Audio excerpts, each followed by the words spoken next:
You've just been involved in a shoot. Was it a good shoot? Was it a bad shoot? Maybe you're not so sure. What's going to happen next? Do you have a self-defense policy with one of these insurance-driven companies? Or do you have the attorneys on retainer in your back pocket? That's right, a real law firm. We're going to break down the differences between exactly what's going to happen and the advantages of the attorneys on retainer program. It's attorney Andy Marcantel and attorney Marc J. Victor. We're the criminal defense attorneys and partners over at the Attorneys for Freedom Law Firm. Today we're going to talk about many interesting topics. How you doing today, brother? Good, man. This is a video I've been waiting to make for a long time because I think it really highlights one of the very important differences between the attorneys on retainer program and I think every other program out there in terms of what people want. And we know what people want, right? You're a responsible gun owner and you are concerned that you might have to pull out your firearm or even discharge your firearm, and you may get charged, and you're worried about having enough money to defend yourself, frankly, and not having to take a deal if you want to go to trial, and these can be very expensive. So that's what the Attorneys on Retainer program is about. But I think people don't really understand that not every shoot's a good shoot. Yeah, let's talk about just basics here. What do we mean by a good shoot, a bad shoot, a questionable shoot? And what we're really talking about is the legality of that shoot, and very importantly, what the police and a prosecutor and maybe a judge, maybe even a jury consider a good or a bad shoot. Yeah, right. Certainly, if you're the one who pulled the trigger, you think it's a good shoot. But maybe not. Yeah, that's true too. And also, we should point out, it doesn't have to be a shoot. Just because you pulled out a firearm and showed it to somebody, that can be a very serious charge as well. People commonly get charged with aggravated assault charges for pointing a firearm at another person. So it doesn't have to be a shoot. It's really a use of a firearm. And like we said, this could be a good one, a questionable one, or a bad one. Right, and it's not just pointing a firearm. It's also, we see people charged all of the time for displaying their firearm, simply removing their firearm from a holster, holding up their firearm, telling somebody that they have a firearm can be charged as a crime. So let's get into it. The issue really on the table, I think, is why does it make sense to have a law firm if these are the things you're worried about, rather than an insurance company or, some club backed by an insurance policy. I think one thing that's really important to recognize is that insurance policies, there's a public policy rule that says insurance companies cannot insure, which means they can't pay benefits for a criminal act or an illegal act. That's why you see these policies that have the insurance companies, they all exclude criminal acts. They say, look, if it's a criminal act, no coverage for you. And in fact, if you read the policies, many of them are written in ways that they make it sound like it's a civil matter. They talk about the claim, not the criminal charge, because it's written in the language of a civil matter. Yeah, it would definitely be illegal if any of these companies openly said, yes, we insure criminal acts. That would be definitely an illegal contract. Yeah, and of course, no problem for a law firm. I mean, that's criminal defense lawyers do. There's no question about if it's a criminal act, you still get a criminal defense attorney. So essentially, there's three different varieties of charges or shoots or displays of firearms. I think it would be fair to break them down. Group number one,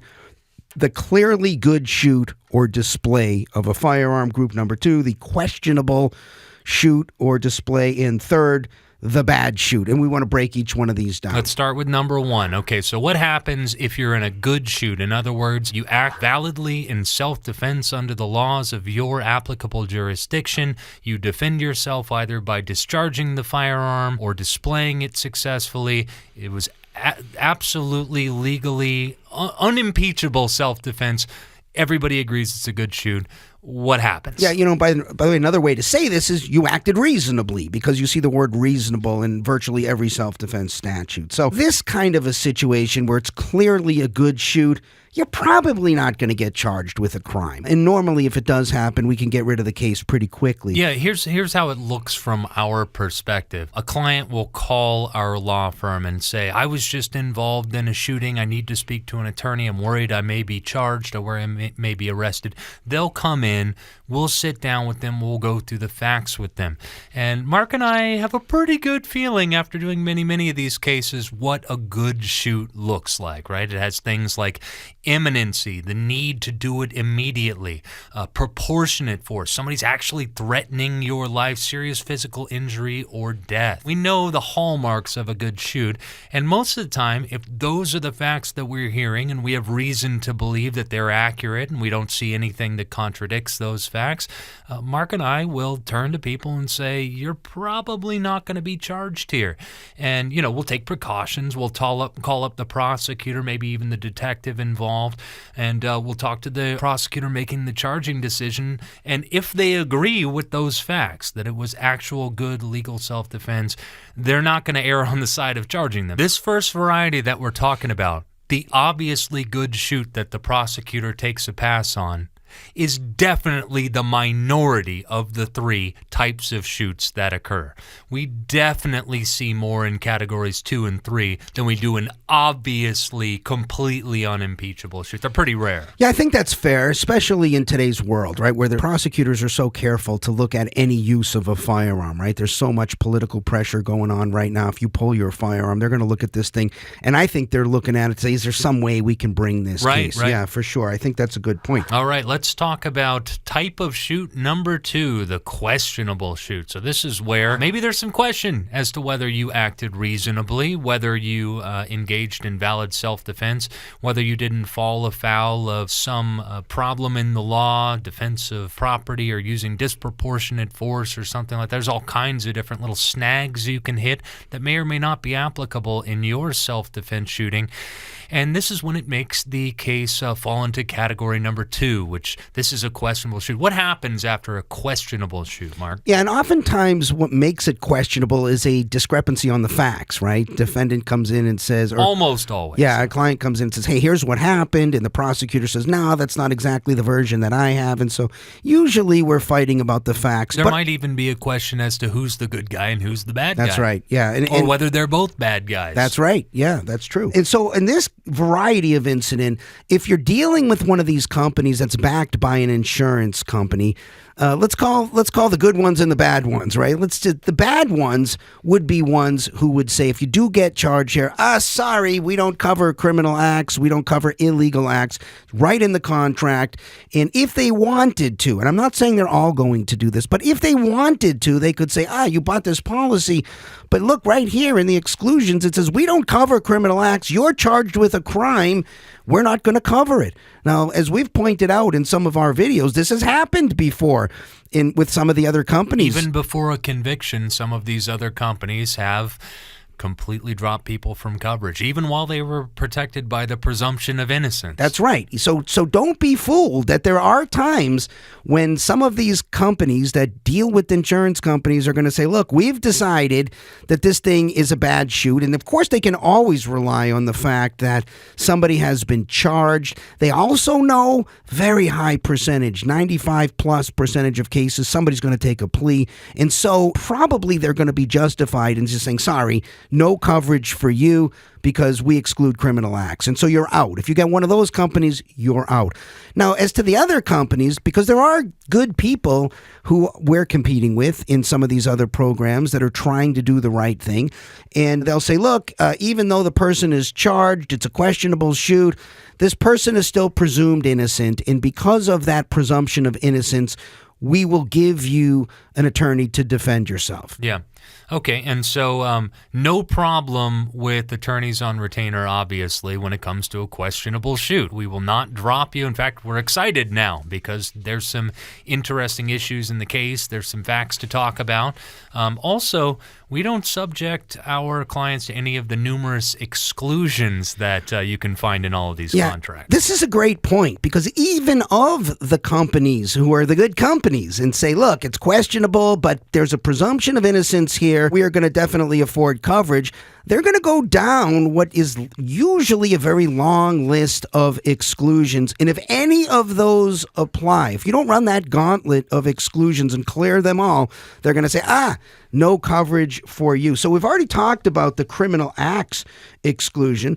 There's several others, right? There's the negligent discharge, which is very common in some of these policies. The presence of alcohol or drugs, which is really common, right? Lots of times things happen where people are out, they're partying, it's in a social setting. Or perhaps they're at their own home having a glass of wine at the end of the night or something like that. Somebody breaks in or something happens there.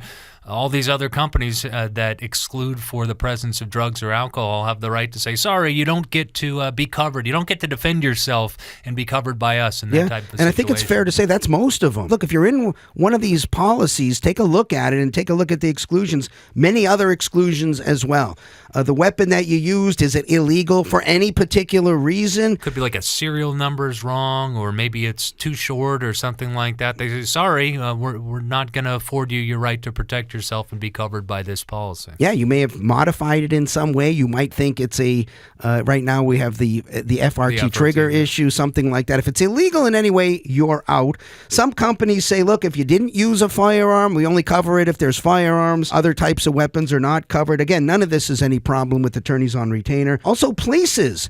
It's getting more and more common for places to exclude firearms from the premises, right? That's what so much litigation is going on now as a result of the Bruin case, where they sort of left open the door. They said sensitive places, whatever that means, you can ban guns from. And so some of these anti-gun type states have attempted to call a sensitive place so many different spots, essentially make their entire city or state a sensitive place.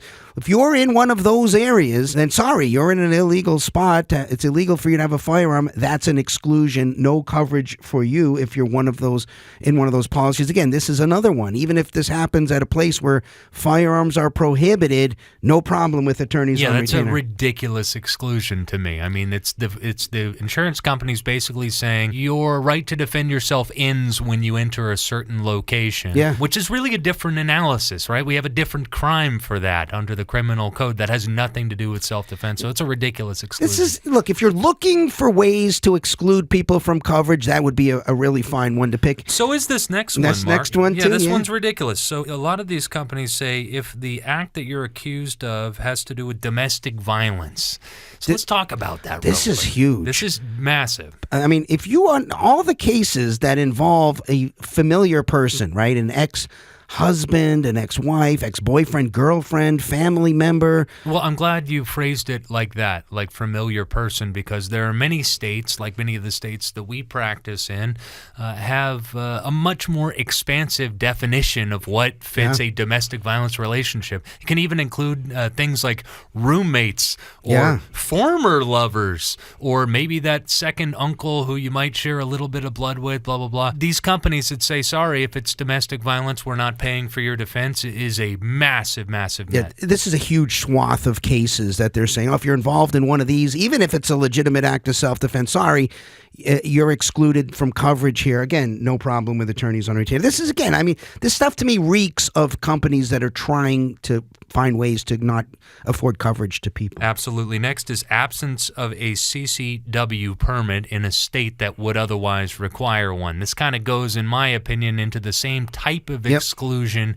as that prohibited places exclusion, where it's like, okay, well, that's a different analysis. It's a regulatory violation that they're talking about, and that has nothing to do with your right to defend yourself from an aggressor. So this seems another ridiculous exclusion. Right. We don't care about that stuff. You didn't have a CCW. Okay, you probably violated a different section of the law, but we're interested in the self-defense shoot. That's what we defend. And so that is another potentially huge exception. And then the final one, prohibited possessor status. All right, you may know if you're a prohibited possessor. That means you can't have a firearm, but you may not know. We have people in our office all the time that come to us and try to get their gun rights restored who tell us, I had no idea. Apparently I had something from 1996 that was like a DV in the state that I was in, but I didn't know if it was a DV, and apparently I'm a prohibited possessor. These things happen. Yeah, they come up a lot of times in misdemeanor domestic violence cases, right? Somebody threw the tuna casserole at somebody else. They got into a disorderly conduct. They took a quick deal. They paid $200, went to counseling or something.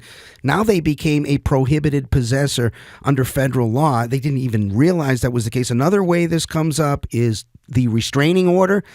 Somebody gets a temporary restraining order. You had a bad breakup or something. The judge checks the box that says no guns for you. Now you're a prohibited possessor. A lot of people don't read this stuff. Okay, so if you're a prohibited possessor and you get into a self-defense shoot, you're excluded with many of these companies. Again, none of these are exclusions for attorneys on retainer. No problem at all for us. All right. What else is there to say about the questionable shoot, Mark? Well, you have other things as well. So many of these companies, you really have no idea who your lawyer is. This is another problem. And different companies have different policies here, but so many of them, and I've reviewed several of them, sure, you get to choose your lawyer, but only if they approve. Other places, you only get a lawyer that's approved on the list. So you may not know, and probably don't know with many of these other companies, who your lawyer is if you're involved in one of these shoots. And then I think this is another huge thing. Even in the case where the insurance-based company says, look, you're charged, but we're going to say it's a presumption of innocence. We're going to afford you coverage. What happens when you plead guilty, right? And you may or may not plead guilty. Which has an extremely high chance of happening, just statistically. Yeah, statistically wise, you're probably going to take a deal. It's 90-something%. Now, this doesn't mean always it's going to be a bad result, right? I mean, you can imagine cases where, and we've had some of them where people are charged with crimes that they're looking at 20 years plus. We've literally had cases where people have taken deals to probation, several of them in those situations. Client is thrilled.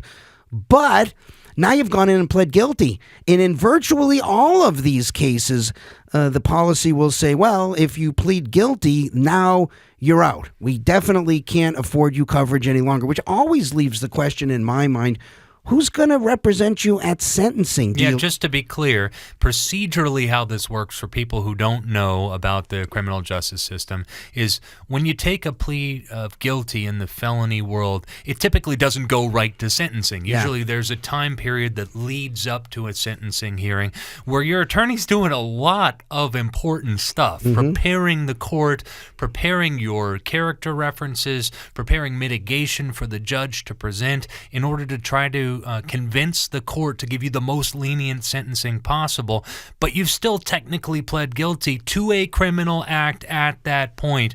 What happens with these insurance companies who are not allowed to cover you after that moment in time? Yeah, you make a really good point because in almost all pleas, there's tons of discretion for the judge, right? So somebody who takes a plea is looking and their lawyer has said, okay, you could get this, you could get that, you could get anything in between. You're really hoping you get what's on the low end. And so a lot of work needs to be done between that change of plea hearing and that sentencing hearing or pre-sentence hearing that's coming up. And many of these companies will say coverage immediately ends if you plead guilty or if you go to trial and you're found guilty. Coverage stops in the event of a conviction. Any insurance company that tells you that they do something different is either not being truthful or they are breaking the law. Now you're in the same situation. You're looking at a sentencing. Do you lose your attorney there? I don't know how that works. Some of these companies also have repayment provisions where they say, hey, we expended a bunch of money and now you've pled guilty. It's actually a criminal act. We want that money repaid. Why do they do that? Because they want to say to the insurance commissioner, look, we're really not covering criminal acts. Right. In fact, we didn't have any idea this thing was a criminal act. The guy pled guilty. Now he's got to pay us all the money back. Do you really want to be in that position? That's the position you might find yourself in if you go with one of these companies that's backed by an insurance company that specifically says we do not cover criminal acts. And I think it's really important here to mention that if you're in this second category of shoots, which is the questionable shoot, maybe there's some good facts, some bad facts, some disagreements between your counsel and the state's counsel about the facts, that makes it much more likely that you're going to take a plea, right? Because there's going to be a lot of back and forth and negotiation where both sides are going to say, well, if the jury believes my set of facts, then this is going to happen. Well, if they believe my set of facts and so on. So it's much more likely when there is a contested case for you to take a plea. I think it's worth mentioning. That's a really good point, Andy, because the other thing that I would mention here is almost all of these gun-related cases are going to have mandatory minimum sentences. And so what they know is if you want to roll the dice on this kind of a case at trial, you're probably looking at a lot of time if you lose. And if it's really a questionable shoot, you might not want to take that chance, and you probably don't if your lawyer can get a deal on the table that you say, look, it's not exactly what I wanted, but I don't want to take the risk at trial. I'm going to take this deal. Okay, what position are you now going to be in with the insurance company that's controlling the purse strings and paying your lawyer? Look, I can't speak to that, and they're all different, but this is something worthy of your attention if you're with one of these other programs. Let's move on to shoot variety number 3, which is the bad shoot. Now, this happens a heck of a lot more often than people may believe. We've had so many people. I can't even fathom how many people we have had in this office over the years who come in and say, I never thought it would happen to me, but I was in an extraordinary situation and I realize I screwed up now, and I'm really scared what's going to happen to me. Happens all the time. I can hear the people listening to this video or watching this video right now saying, well, look, I've got training, I'm experienced, I'm just never going to be involved in a bad shoot. I hope you're not, but you might be. Why?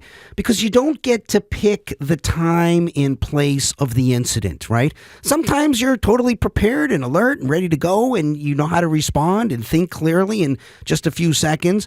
And other times you're not. That's just life on Earth, right? There might be times when an incident can occur in the middle of the night. Maybe you're in a deep sleep and you're awakened. And, it's that horrible hypothetical that we get asked all the time. I'm home and I'm sleeping. It's the middle of the night and I hear a thug and some guy's in my room or something. You got to make decisions on the spur of the moment. Maybe you were drinking that night before you went to sleep. And so when that moment happens that you're not planning or prepared for, you get up and you're not in the best condition to make a reasonable decision as to self-defense at that point. Yeah, you could also be very angry. Something might have just happened and you've sort of shut off the rational part of your brain, the part of your brain that thinks clearly and what's reasonable. Instead, you're in a rage. You've sort of lost your reasonable brain has gone out the window, and now you're upset, and maybe you're not making the best decisions.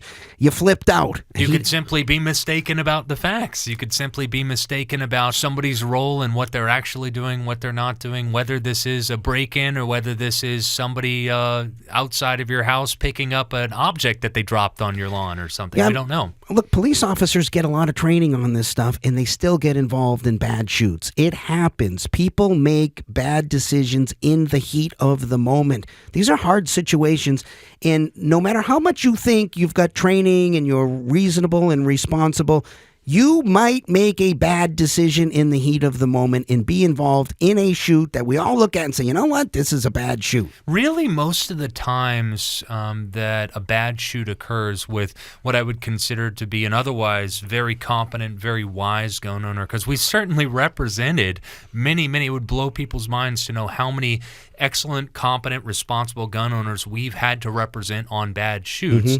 Typically, what this boils down to is proportionality and imminency, right? They used a little too much force or maybe just went a little bit beyond proportionality in their decision-making. And just the slightest misjudgment here could mean years of time if you're convicted. Look, we have a whole category we call imperfect self-defense. It's an unreasonable but honest belief. You made a mistake, it usually will get you a lower conviction on a lower crime than the charged crime. But there are many different ways here, right? Maybe it wasn't as imminent as you thought. You flipped out a little bit. The person might have turned to leave and you fired a little bit late and they make the argument it wasn't imminent. Maybe you used deadly physical force to protect property, which is not allowed in, I think, virtually everywhere. I know there might be some exception in Texas. I'm not sure about that. So it's really easy to be involved in a bad shoot. The question is, what happens if you're with one of these other companies and you're actually involved in a bad shoot?